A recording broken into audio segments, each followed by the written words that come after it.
Қайырлы күн баршаңызға. Менің каналыма қош келдіңіздер. Бүгін сіздермен түріктің тілімен айтқанда қытыр-қытыр, шытыр-шытыр болып шығатын ерекше бір дәмді бөректің рецептімен бөлісетін боламын. Ең алдымен сіздер менің каналыма тіркелмеген болсаңыз тіркеліп, қоңыраушаны басып қойыңызды сұраймын. Және де сіздермен бүгін түріктердің қамыр жаюдың ерекше тәсілімен де бөлісе кететін боламын. Ал кеттік, онда бірге жасайық. Бөлме температурасындағы суымызға тұз және бір жұмыртқаны салып, жақсылап араластырып, ұнымызды қоса отырып қамырымызды илейтін боламыз.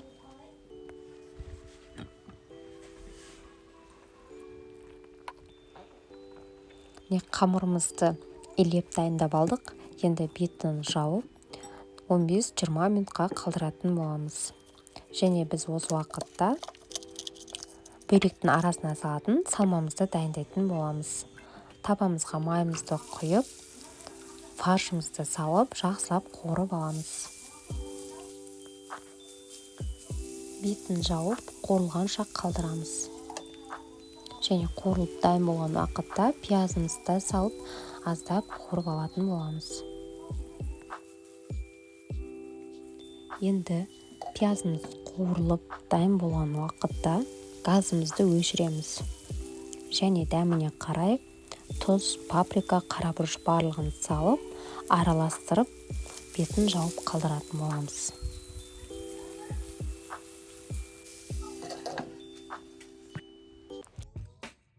Осы уақытта біздің қамырымыз дайын болды. Енді осы қамырды 2 бөліп, және сол бөлікшелерді 4 бөлікке бөлеміз. Яғни 8 штук бөлікшелерге бөліп алатын боламыз. Барлығын домалақтап,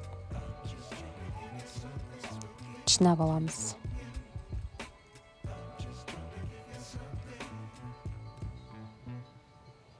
Қамырымыздың барлығын дөңгелектеп дайындап алдық.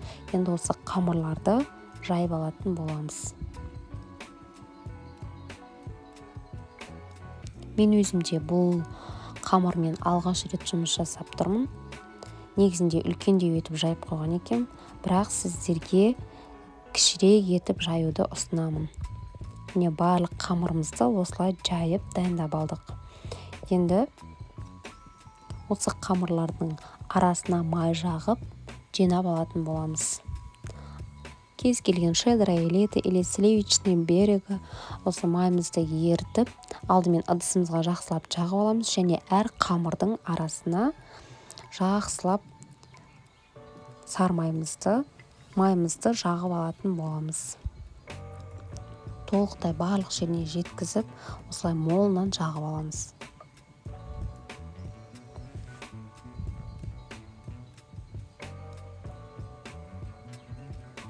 Бұл түріктердің қамырды жаюдағы ерекше қолданатын әдіс тәсілдерінің бірі екен. Барлығын осылай майымызды жағып, енді бетін жауып 15-20 минутқа қалдыратын боламыз. Осы уақытта дайын болды.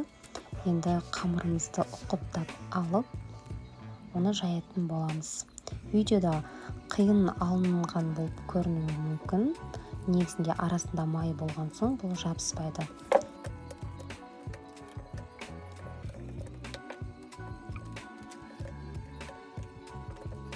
Ешқандай ұнның оқтаудың көмегінсіз ұқыптап осылай шет-шетінен тартып жайып аламыз.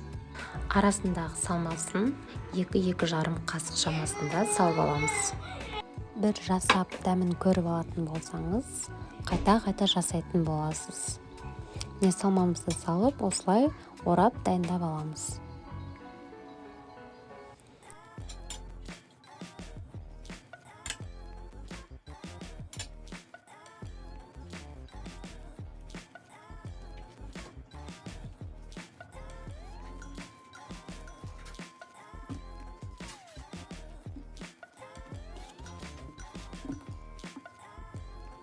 Пергаментный бумага немесе бумагаңыз болмаған жағдайда табамызды майлап, осылай орап сала береміз. Енді екінші қамыр форматта жайып көрсетейін деп жатырмын сіздерге. Осы қамырларды кішірек етіп жайылғанда өте жеңіл және жылдам жайылатын болады. Шет-шетінен ұстап, қатты тартудың қажеті жоқ. Жаймендеп тартсаңыздар өзі әдемі жайылады. Жеңіл қозғалыстармен жайып алатын боламыз.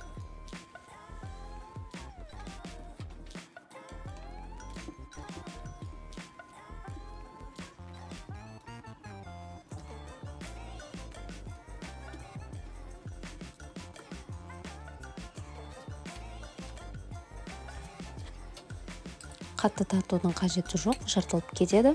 Осылай шет-шетінен жаймендеп тартып жайып аламыз. Салмамызды салып, орап дайындаймыз. Міне барлығын осылай орап жайғастырып аламыз. Енді дайын болды. Енді жұмыртқаның сарысына су немесе аздаған сүт қосып, бетіне жағып шығамыз.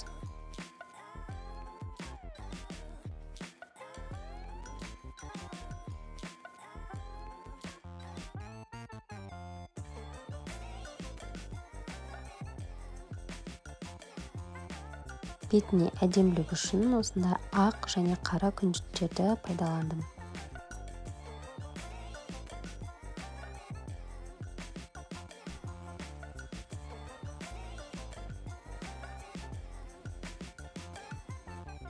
Енді алдын ала қызып дайын тұрған пешімізге 180 градуста 35-40 минутта пісіріп шығатын боламыз.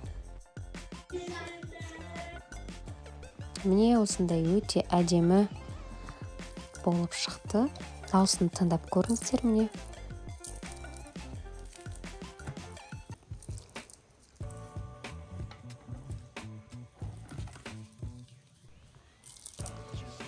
Ас болсын, міндетті түрде осы рецепт бойынша жасап көріңіздер.